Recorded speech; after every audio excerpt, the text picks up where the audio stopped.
Hello and welcome. I'm Jennifer March, and this is not your mother's story time. This week's stories are The Hanging Stranger and Beyond the Door by Philip K. Dick.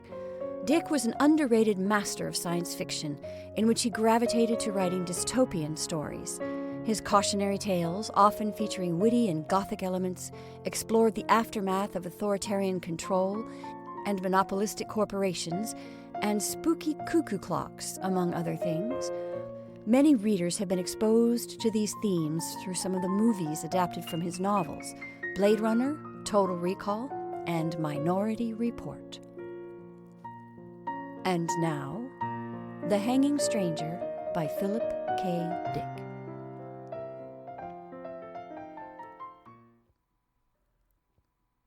At 5 o'clock, Ed Loyce washed up, tossed on his hat and coat, got his car out, and headed across town toward his TV sales store. He was tired. His back and shoulders ached from digging dirt out of the basement and wheeling it into the backyard. But for a 40-year-old man, he had done okay. Janet could get a new vase with the money he saved, and he liked the idea of repairing the foundations himself. It was getting dark. The setting sun cast long rays over the scurrying commuters. Tired and grim-faced, women loaded down with bundles and packages, students swarming home from the university, mixed with clerks and businessmen and drab secretaries. He stopped his Packard for a red light and then started it up again. The store had been open without him. He'd arrived just in time to spell the help for dinner, go over the records of the day, maybe even close a couple sales himself. He drove slowly past the small square of green in the center of the street, the town park. There were no parking places in front of Loyce TV Sales and Service. He cursed under his breath and swung the car in a U-turn. Again, he passed the little square of green with its lonely drinking fountain and bench and single lamppost. From the lamppost, something was hanging, a shapeless dark bundle, swinging a little with the wind. Like a dummy of some sort. Loyce rolled down his window and peered out. What the hell was it? A display of some kind? Sometimes the Chamber of Commerce put up displays in the square. Again he made a U-turn and brought his car round. He passed the park and concentrated on the dark bundle. It wasn't a dummy, and if it was a display, it was a strange kind. The hackles on his neck rose, and he swallowed uneasily. Sweat slid out on his face and hands. It was a body. A human body. "Look at it!" Loyce snapped. "Come on out here." Don Ferguson came slowly out of the store, buttoning his pinstriped coat with dignity. "Oh, this is a big deal, Ed. I can't just leave the guy standing there. See it?" Ed pointed into the gathering gloom. The lamppost jutted up against the sky, the post and bundle swinging from it. "There it is. How the hell long has it been there?" His voice rose excitedly. "What's wrong with everybody? They just walk on past." Don Ferguson lit a cigarette slowly. "Take it easy, old man. There must be a good reason, or it wouldn't be there." "A reason? What kind of reason?" Ferguson shrugged. "Well, like the time the Traffic Safety Council put that wrecked Buick there. Some sort of civic thing. How would I know?" Jack Potter from the shoe shop joined them. "What's up, boys?" "There's a body hanging from the lamppost," Loyce said. "I'm going to call the cops." "They must know about it," Potter said, "or otherwise they wouldn't be here." "I gotta get back in." Ferguson headed back into the store. "Business before pleasure." Loyce began to get hysterical. "You see it? You see it hanging there? A man's body! A dead man!" "Sure, Ed. I saw it this afternoon when I went out for coffee." "You mean it's been there all afternoon?" "Sure. What's the matter?" Potter glanced at his watch. "I have to run. See you later, Ed." Potter hurried off, joining the flow of people moving along the sidewalk, men and women passing by the park. A few glanced up curiously at the dark bundle and then went on. Nobody stopped. Nobody paid any attention. "I'm going nuts," Lloyd whispered. He made his way to the curb and crossed out into traffic among the cars. Horns honked angrily at him. He gained the curb and stepped up onto the little square of green. The man had been middle-aged. His clothing was ripped and torn, a gray suit splashed and caked with dried mud. A stranger. Lois had never seen him before, not a local man. His face was partly turned away, and in the evening wind he spun a little, turning gently, silently. His skin was gouged and cut, red gashes, deep scratches of congealed blood. A pair of steel-rimmed glasses hung from one ear, dangling foolishly. His eyes bulged, his mouth was open, tongue thick and ugly blue. "For heaven's sake," Lois muttered, sickened. He pushed down his nausea and made his way back to the sidewalk. He was shaking all over with revulsion and fear. Why? Who was this man? Why was he hanging there? What did it mean? And why didn't anybody notice? He bumped into a small man hurrying along the sidewalk. "Watch it," the man grated. "Oh, it's you, Ed." Ed nodded, dazed. "Hello, Jenkins." "What's the matter?" The stationery clerk caught Ed's aim. "You look sick." "The body. There in the park." "Sure, Ed." Jenkins led him into the alcove of Lois TV Sales and Service. "Take it easy." Margaret Henderson from the jewelry store joined them. "Something wrong?" "Ed's not feeling well." Lois yanked himself free. "How can you stand here? Don't you see it? For God's sake!" "What's he talking about?" Margaret asked nervously. "The body," Ed shouted. "The body hanging there." More people collected. "Is he sick? It's Ed Lois. You okay, Ed?" "The body," Lois screamed, struggling to get past them. Hands caught at him. He tore loose. "Let me go! The police! Get the police!" "Ed!" "Better get a doctor. He must be sick. Or drunk." Lois fought his way through the people. He stumbled and half fell. Through a blur he saw rows of faces, curious, concerned, anxious. Men and women halting to see what the disturbance was. He fought past them towards his store. He could see Ferguson inside talking to a man, showing him an Emerson TV set. Pete Foley in the back at the service counter, setting up a new Philco. Lois shouted at them frantically. His voice was lost in the roar of traffic and the murmuring around him. "Do something!" he screamed. "Don't stand there! Do something! Something's wrong! Something's happened! Things are going on!" The crowd melted respectfully for the two heavy-set cops moving efficiently toward Lois. "Name?" the cop with the notebook murmured. "Lois?" He mopped his forehead wearily. "Edward C. Lois. Listen to me. Back there." "Address?" the cop demanded. The police car moved swiftly through traffic, shooting among the cars and buses. Lois sagged against the seat, exhausted and confused. He took a deep, shuddering breath. 1368 Hurst Road. "That's here in Pikeville?" "That's right." Lois pulled himself up with a violent effort.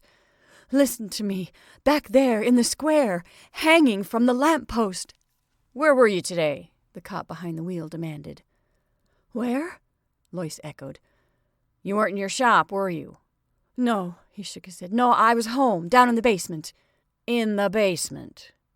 "Digging a new foundation, getting out the dirt to pour a cement frame."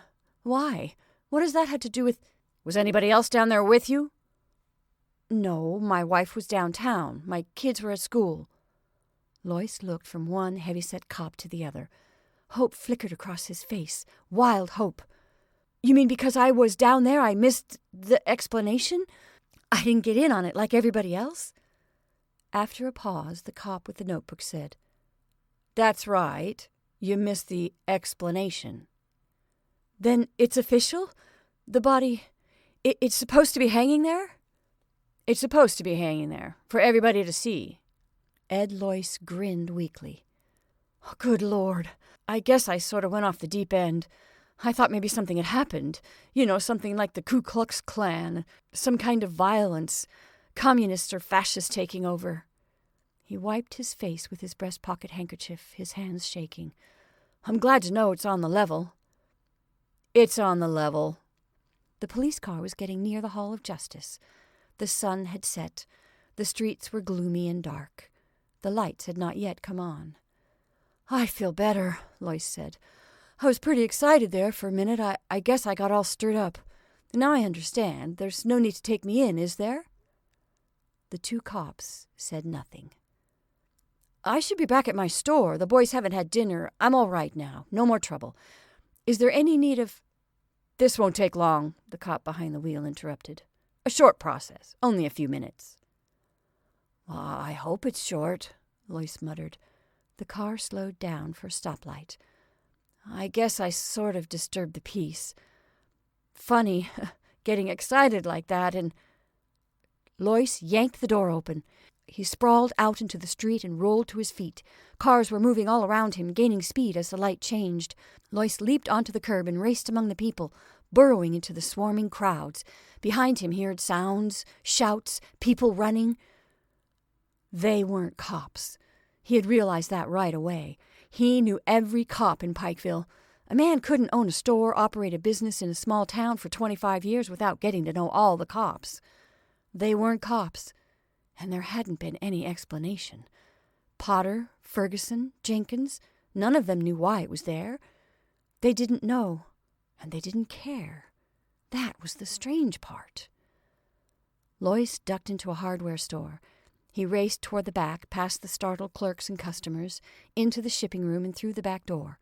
He tripped over a garbage can and ran up a flight of concrete steps. He climbed over a fence and jumped down on the other side, gasping and panting. There was no sound behind him.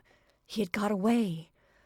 He was at the entrance of an alley, dark and strewn with boards and ruined boxes and tires.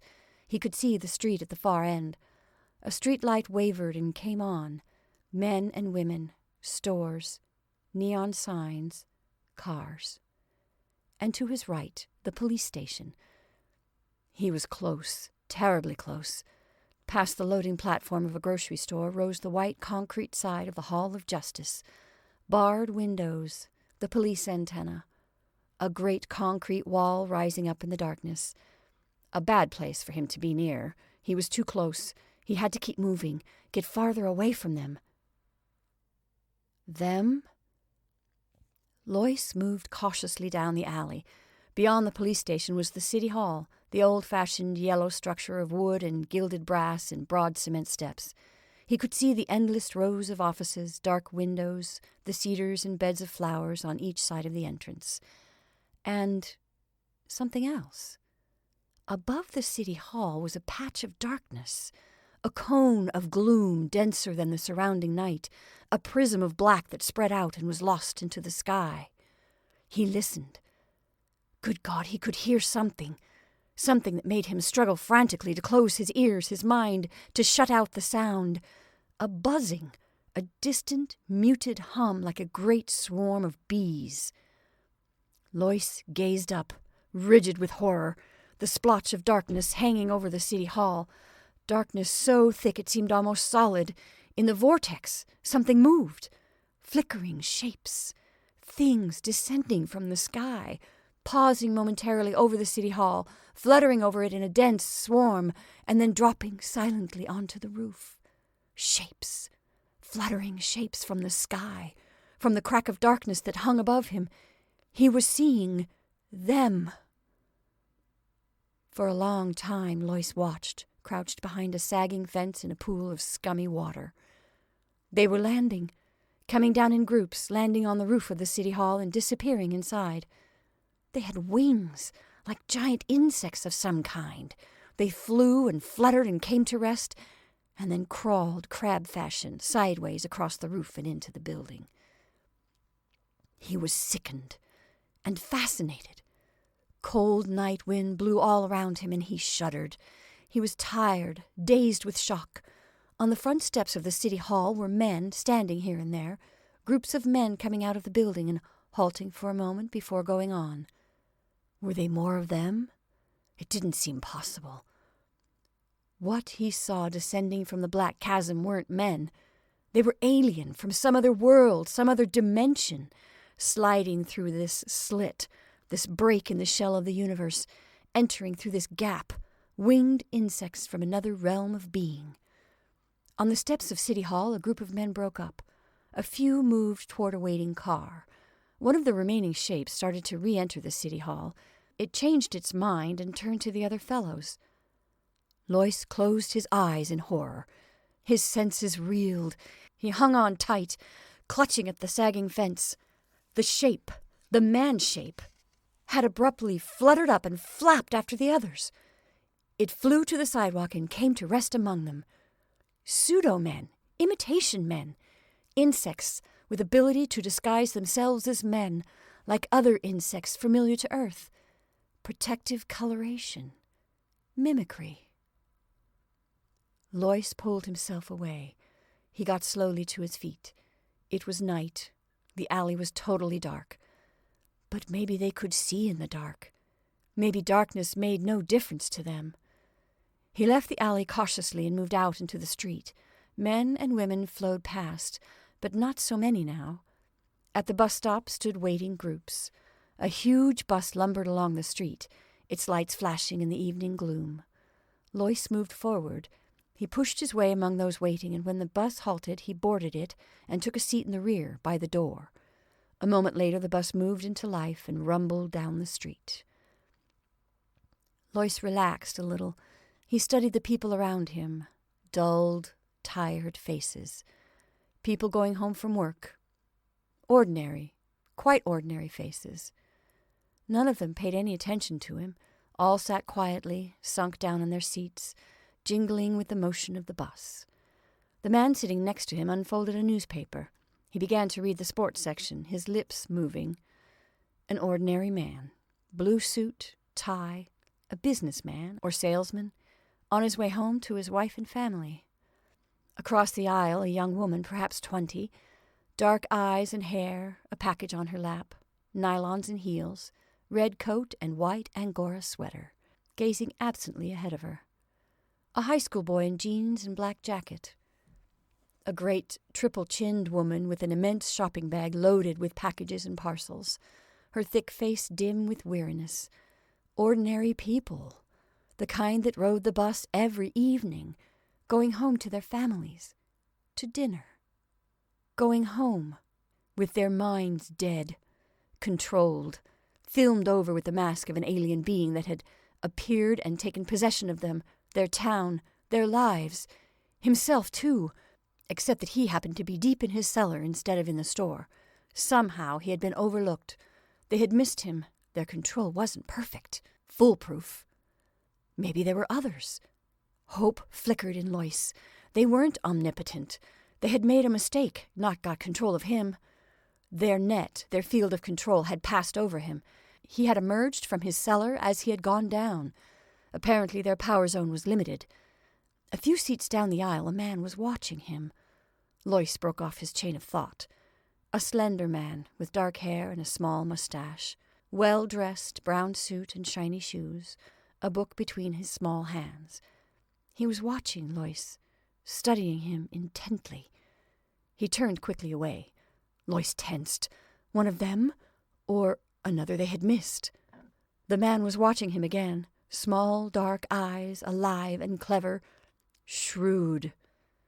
A man too shrewd for them, or one of the things itself, an alien insect from beyond.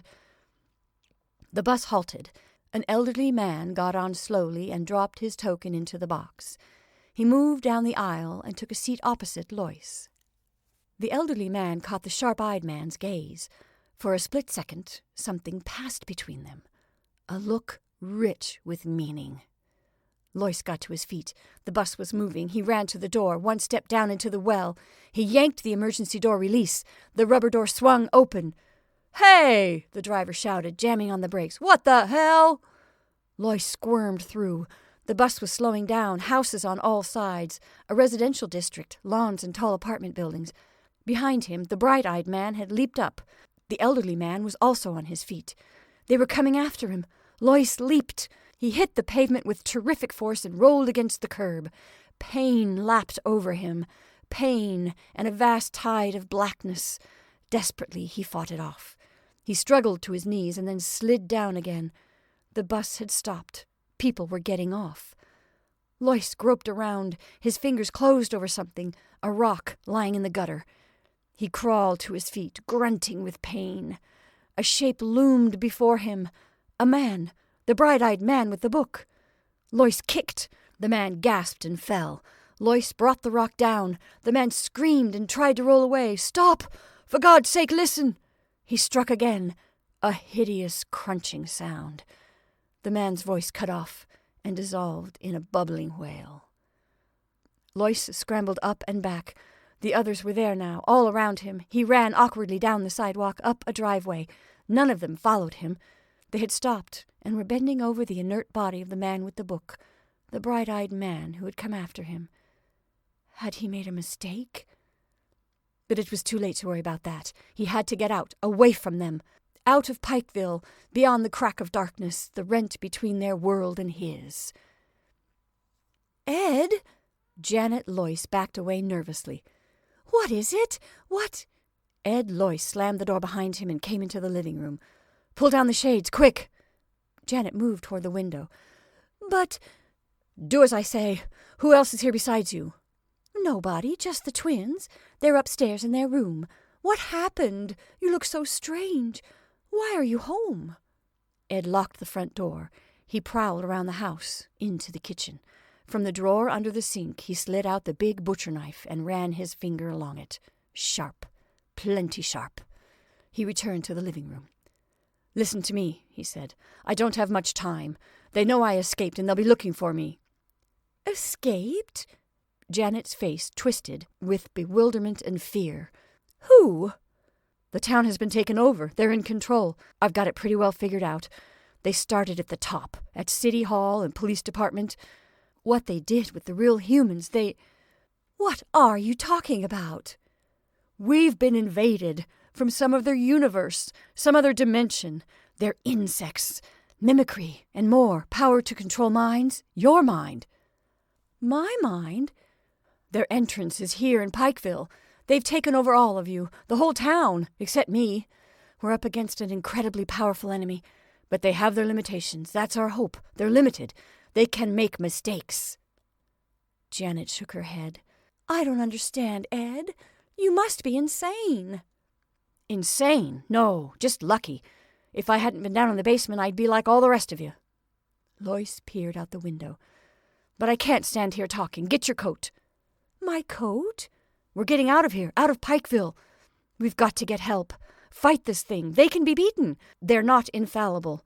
It's going to be close, but we can make it if we hurry. Come on." He grabbed her arm roughly. "Get your coat and call the twins. We're all leaving. Don't stop to pack. There's no time for that." White-faced, his wife moved toward the closet and got her coat. "Where are we going?" Ed pulled open the desk drawer and spilled the contents out onto the floor.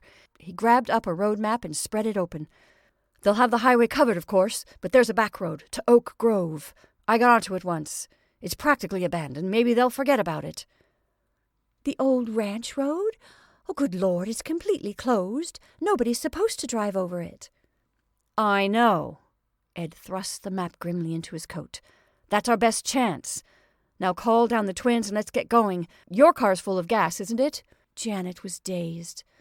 "The Chevy, I had it filled up yesterday." Janet moved toward the stairs. "Ed, I—" "Call the twins."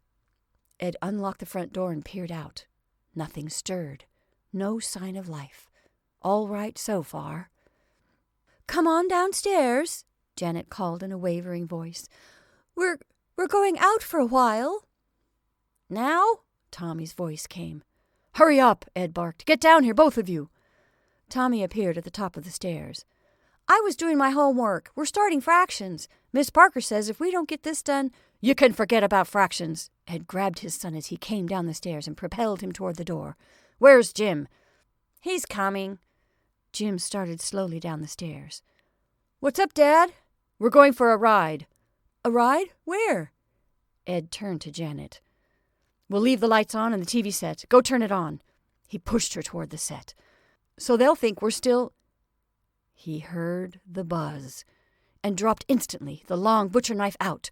Sickened, he saw it coming down the stairs at him, wings a blur of motion as it aimed itself. It still bore a vague resemblance to Jimmy. It was small, a baby one. A brief glimpse, the thing hurtling at him, cold, multi-lensed, inhuman eyes. Wings, body still clothed in yellow t-shirt and jeans.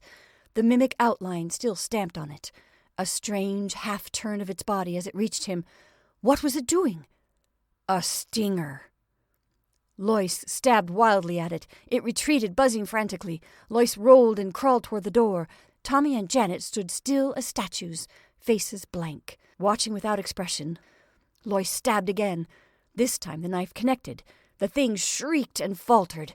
It bounced against the wall and fluttered down. Something lapped through his mind. A wall of force, energy, an alien mind probing into him. He was suddenly paralyzed. The mind entering his own, touched against him briefly, shockingly. An utter alien presence settling over him. And then it flickered out as the thing collapsed in a broken heap on the rug. It was dead. He turned it over with his foot. It was an insect, a fly of some kind. Yellow t-shirt, jeans. His son, Jimmy. He closed his mind tight. It was too late to think about that. Savagely, he scooped up his knife and headed toward the door. Janet and Tommy stood stone still, neither of them moving. The car was out. He'd never get through. They'd be waiting for him. It was 10 miles on foot. 10 long miles over rough ground, gullies and open fields and hills of uncut forest. He'd have to go alone. Lois opened the door. For a brief second he looked back at his wife and son. Then he slammed the door behind him and raced down the porch steps. A moment later he was on his way, hurrying swiftly through the darkness toward the edge of town. The early morning sunlight was blinding. Lois halted, gasping for breath, swaying back and forth. Sweat ran down in his eyes. His clothing was torn, shredded by the brush and thorns through which he had crawled. 10 miles on his hands and knees, crawling, creeping through the night. His shoes were mud-caked. He was scratched and limping, utterly exhausted. But ahead of him lay Oak Grove. He took a deep breath and started down the hill. Twice he stumbled and fell, picking himself up and trudging on. His ears rang. Everything receded and wavered. But he was there. He had got out, away from Pikeville.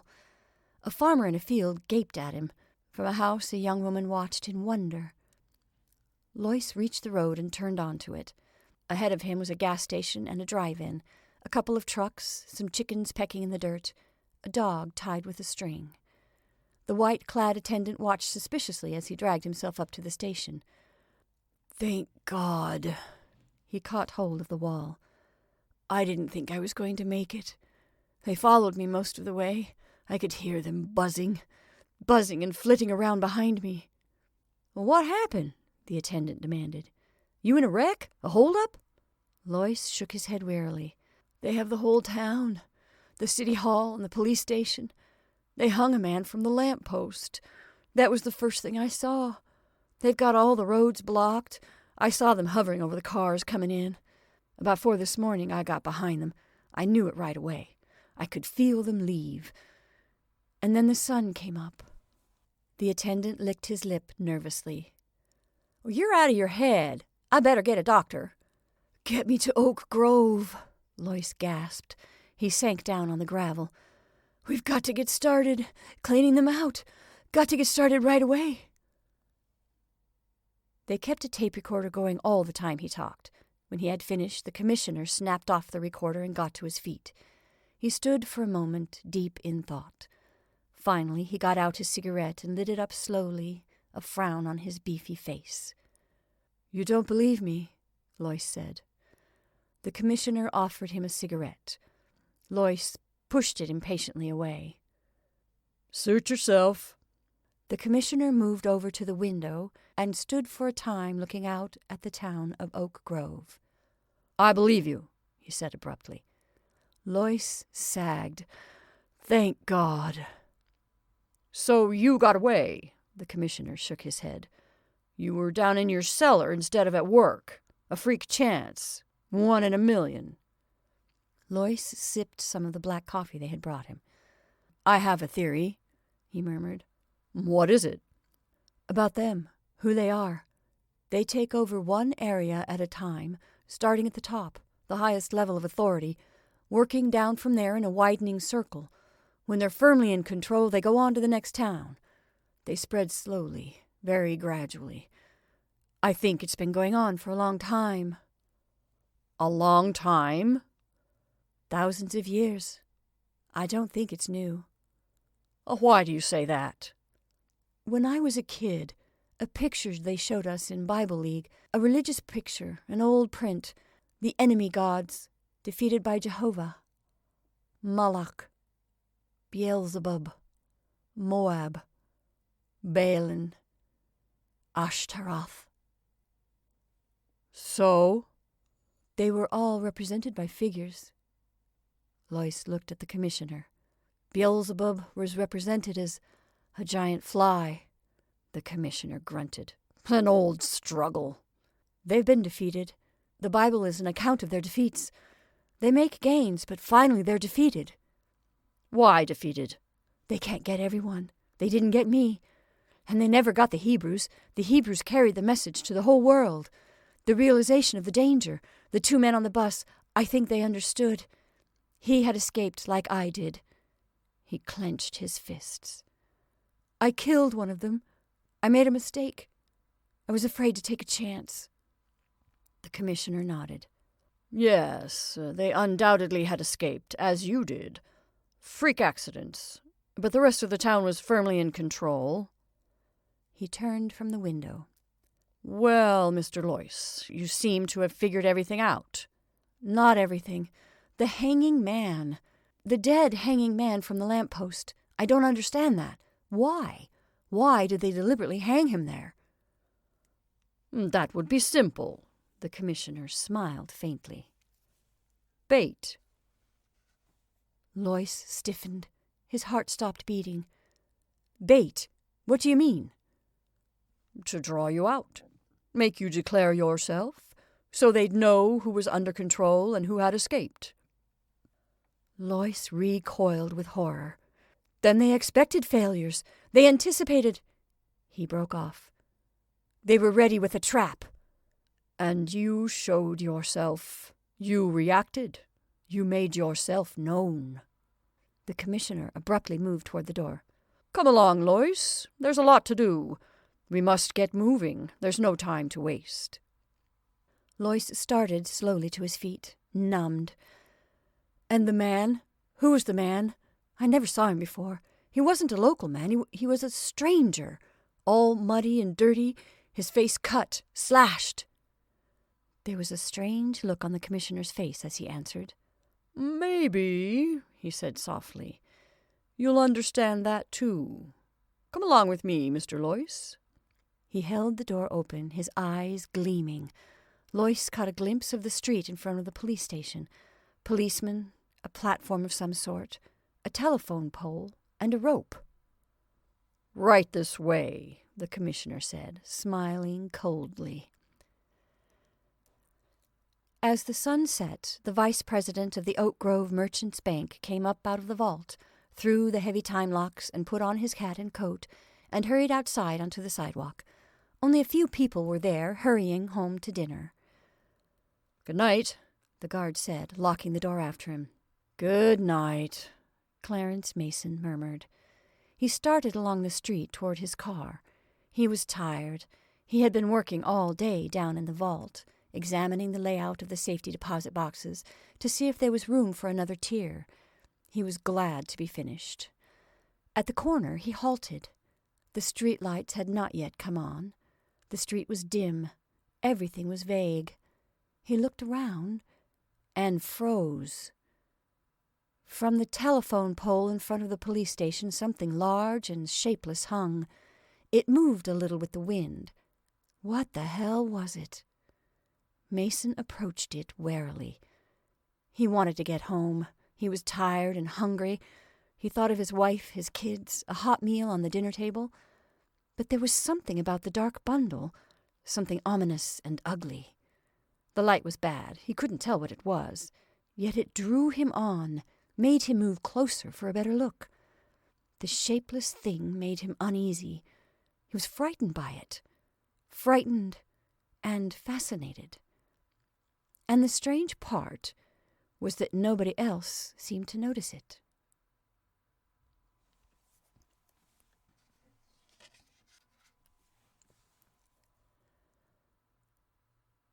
And now Beyond the Door by Philip K. Dick. Larry Thomas bought a cuckoo clock for his wife, without knowing the price he would have to pay. That night at the dinner table he brought it out and set it beside her plate. Doris stared at it, her hand to her mouth. "My God, what is it?" She looked up at him, bright-eyed. "We'll open it."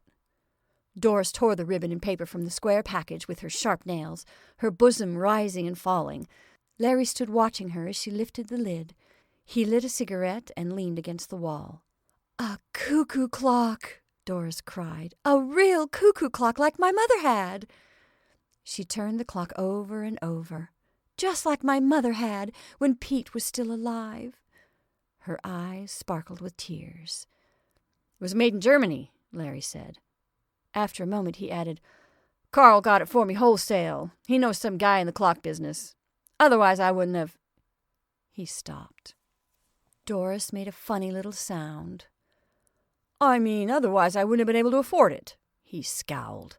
"What's the matter with you? You've got your clock, haven't you? Isn't that what you want?" Doris sat holding on to the clock, her fingers pressed against the brown wood. "Well," Larry said, "what's the matter?" He watched in amazement as she leapt up and ran from the room, still clutching the clock. He shook his head. "Never satisfied. They're all that way. Never get enough." He sat down at the table and finished his meal. The cuckoo clock was not very large. It was handmade, however, and there were countless frets on it, little indentations and ornaments scored in the soft wood. Doris sat on the bed drying her eyes and winding the clock. She set the hands by her wristwatch. Presently she carefully moved the hands to 2 minutes of 10. She carried the clock over to the dresser and propped it up. Then she sat, waiting, her hands twisted together in her lap, waiting for the cuckoo to come out, for the hour to strike. As she sat, she thought about Larry and what he had said, and what she had said too, for that matter. Not that she could be blamed for any of it. After all, she couldn't keep listening to him forever without defending herself. You had to blow your own trumpet in the world. She touched her handkerchief to her eyes suddenly. Why did he have to say that about getting it wholesale? Why did he have to spoil it all? If he felt that way, he needn't have got it in the first place. She clenched her fists. He was so mean, so damn mean. But she was glad of the little clock sitting there ticking to itself, with its funny grilled edges in the door. Inside the door was the cuckoo, waiting to come out. Was he listening, his head cocked to one side, listening to hear the clock strike so that he would know to come out? Did he sleep between hours? Well, she would soon see him. She could ask him, and she would show the clock to Bob. He would love it. Bob loved old things, even old stamps and buttons. He liked to go with her to the stores. Of course, it was a little awkward, but Larry had been staying at the office so much, and that helped. If only Larry didn't call up sometimes to... There was a whir. The clock shuddered, and all at once the door opened. The cuckoo came out, sliding swiftly. He paused and looked around solemnly, scrutinizing her, the room, the furniture. It was the first time he had seen her, she realized, smiling to herself in pleasure. She stood up, coming toward him shyly. "Go on," she said. "I'm waiting." The cuckoo opened his bill. He whirred and chirped quickly, rhythmically. Then, after a moment of contemplation, he retired, and the door snapped shut. She was delighted. She clapped her hands and spun in a little circle. He was marvelous, perfect, and the way he had looked around, studying her, sizing her up, he liked her, she was certain of it, and she, of course, loved him at once, completely. He was just what she had hoped would come out of the little door. Doris went to the clock. She bent over the little door, her lips close to the wood. "Do you hear me?" she whispered. "I think you're the most wonderful cuckoo in the world." She paused, embarrassed. "I hope you'll like it here." Then she went downstairs again, slowly, her head high. Larry and the cuckoo clock really never got along well from the start. Doris said it was because he didn't wind it right, and it didn't like being only half wound all the time. Larry turned the job of winding over to her. The cuckoo came out every quarter hour and ran the spring down without remorse, and someone had to be ever after it, winding it up again. Doris did her best, but she forgot a good deal of the time. Then Larry would throw his newspaper down with an elaborate weary motion and stand up. He would go into the dining room where the clock was mounted on the wall of the fireplace. He would take the clock down and make sure that he had his thumb over the little door. He would wind it up. "Why do you put your thumb over the door?" Doris asked once. "You're supposed to." She raised an eyebrow. "Are you sure? I wonder if it isn't that you don't want him to come out while you're standing so close." "Why not?" "Maybe you're afraid of him." Larry laughed. He put the clock back on the wall and gingerly removed his thumb. When Doris wasn't looking, he examined his thumb. There was still a trace of the nick cut out of the soft part of it. Who, or what, had pecked him? One Saturday morning, when Larry was down at the office working over some important special accounts, Bob Chambers came to the front porch and rang the bell. Doris was taking a quick shower. She dried herself and slipped into her robe. When she opened the door, Bob stepped inside, grinning. "Hi," he said, looking around. "It's all right. Larry's at the office." "Fine." Bob gazed at her slim legs below the hem of the robe. "How nice to see you today." She laughed. "Oh, be careful. Maybe I shouldn't let you in after all." They looked at one another, half amused, half frightened. Presently Bob said, "Well, if you want, I'll—" "No, for heaven's sake." She caught hold of his sleeve. "Just get out of the doorway so I can close it. Mrs. Peters across the street, you know." She closed the door. "And I want to show you something," she said.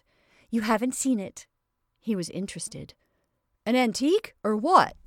She took his arm, leading him toward the dining room. "You'll love it, Bobby." She stopped, wide-eyed. "I hope you will. You must. You must love it. It means so much to me. He means so much to me." "He?" Bob frowned. "Who is he?" Doris laughed.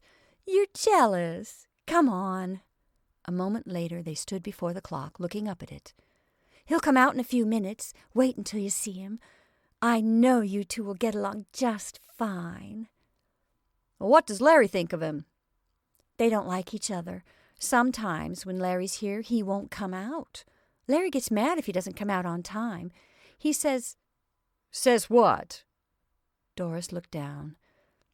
"He always says he's been robbed, even if he did get it wholesale." She brightened. "But I know he won't come out because he doesn't like Larry. When I'm here alone, he comes right out for me every 15 minutes, even though he really only has to come out on the hour." She gazed up at the clock. "He comes out for me because he wants to. We talk. I tell him things. Of course, I'd like to have him upstairs in my room, but it wouldn't be right." There was the sound of footsteps on the porch. They looked at each other, horrified. Larry pushed the front door open, grunting.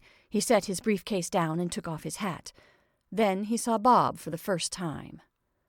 "Chambers, I'll be damned." His eyes narrowed. "What are you doing here?" He came into the dining room. Doris drew her robe about her helplessly, backing away. Bob began. "That is, we—" He broke off, glancing at Doris. Suddenly the clock began to whir. The cuckoo came rushing out, bursting into sound. Larry moved toward him. "Shut that din off," he said, raising his fist toward the clock. The cuckoo snapped into silence and retreated. The door closed. "That's better." Larry studied Doris and Bob, standing mutely together. "I came over to look at the clock," Bob said. "Doris told me that it's a rare antique and that—" "Nuts! I bought it myself." Larry walked up to him. "Get out of here." He turned to Doris. "You two, and take that damn clock with you." He paused, rubbing his chin. "No. Leave the clock here. It's mine. I bought it and paid for it." In the weeks that followed after Doris left, Larry and the cuckoo got along even worse than before. For one thing, the cuckoo stayed inside most of the time, sometimes even at 12 o'clock, when he should have been busiest. But if he did come out at all, he usually spoke only once or twice, never the correct number of times. and there was a sullen, uncooperative note in his voice, a jarring sound that made Larry uneasy and a little angry. But he kept the clock wound because the house was very still and quiet, and it got on his nerves not to hear someone running around, talking and dropping things, and even the whirring of a clock sounded good to him. But he didn't like the cuckoo at all, and sometimes he spoke to him. "Listen," he said one night to the closed little door. "I know you can hear me. I ought to give you back to the Germans, back to the Black Forest." He paced back and forth. "I wonder what they're doing now, the two of them. That young punk, with his books and his antiques. A man shouldn't be interested in antiques, that's for women." He set his jaw. "Isn't that right?" The clock said nothing. Larry walked up in front of it. "Isn't that right?" he demanded. "Don't you have anything to say?" He looked at the face of the clock. It was almost 11, just a few seconds before the hour. "All right, I'll wait until 11. Then I want to hear what you have to say. You've been pretty quiet the last few weeks since she left." He grinned wryly. "Maybe you don't like it here since she's gone." He scowled. "Well, I paid for you, and you're coming out whether you like it or not. You hear me?" 11 o'clock came. Far off at the end of town, the great tower clock boomed sleepily to itself. But the little door remained shut. Nothing moved. The minute hand passed on, and the cuckoo did not stir. He was someplace inside the clock, beyond the door, silent and remote. "All right, if that's the way you feel," Larry murmured, his lips twisting. "But it isn't fair. It's your job to come out. We all have to do things we don't like." He went unhappily into the kitchen and opened the great gleaming refrigerator. As he poured himself a drink, he thought about the clock. There was no doubt about it. The cuckoo should come outdoors or not. He had always liked her, from the very start. They had got along well, the two of them. Probably he liked Bob, too. Probably he had seen enough of Bob to get to know him. They would be quite happy together, Bob and Doris and the cuckoo. Larry finished his drink. He opened the drawer at the sink and took out the hammer. He carried it carefully to the dining room. The clock was ticking gently to itself on the wall. "Look," he said, waving the hammer. "You know what I have here? You know what I'm going to do with it? I'm going to start on you first." He smiled. "Birds of a feather, that's what you are, the three of you." The room was silent. "Are you coming out, or do I have to come in and get you?" The clock whirred a little. "I hear you in there. You've got a lot of talking to do, enough for the last 3 weeks. As I figure it, you owe me—" The door opened. The cuckoo came out fast, straight at him. Larry was looking down, his brow wrinkled in thought. He glanced up, and the cuckoo caught him squarely in the eye. Down he went, hammer and chair and everything, hitting the floor with a tremendous crash. For a moment the cuckoo paused, its small body poised rigidly. Then it went back inside its house. The door snapped tight shut after it. The man lay on the floor, stretched out grotesquely, his head bent over to one side. Nothing moved or stirred. The room was completely silent, except, of course, for the ticking of the clock. "I see," Doris said, her face tight. Bob put an arm around her, steadying her. "Doctor," Bob said, "can I ask you something?" "Of course," the doctor said. "Is it very easy to break your neck, falling from so low a chair? It wasn't very far to fall. I wonder if it might not have been an accident. Is there any chance it might have been—" "Suicide?" The doctor rubbed his jaw. "I never heard of anyone committing suicide that way. It was an accident, I'm positive." "I don't mean suicide," Bob murmured under his breath, looking up at the clock on the wall. "I mean something else." But no one heard him.